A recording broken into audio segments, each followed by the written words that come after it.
kabarin'ny mpanakanto.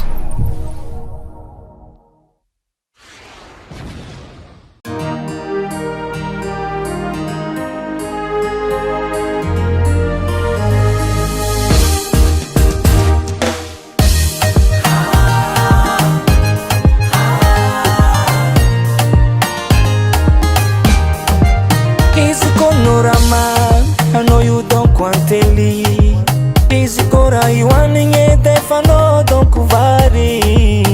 Tsy mety maempaka zao na ho firy-taogno na zeky za matoe zagnary anao ko.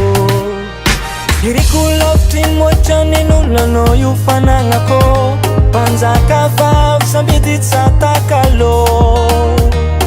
Iriko lavitry moatrany n'olonanao io fanagnako, mpanjaka sambidy tsatakalo.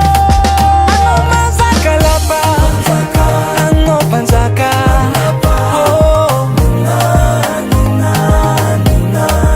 anao io fa mpanjaka mazaka lapa.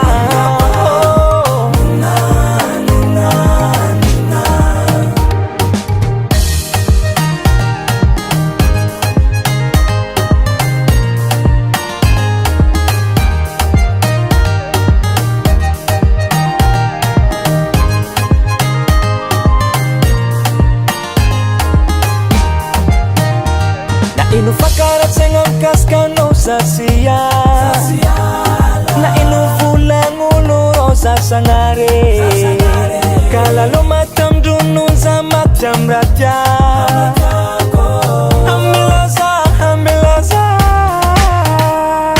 iriko lavitry moatrany n'olonanao io fanagnako, mpanjaka vavy sambidy tsatakalo.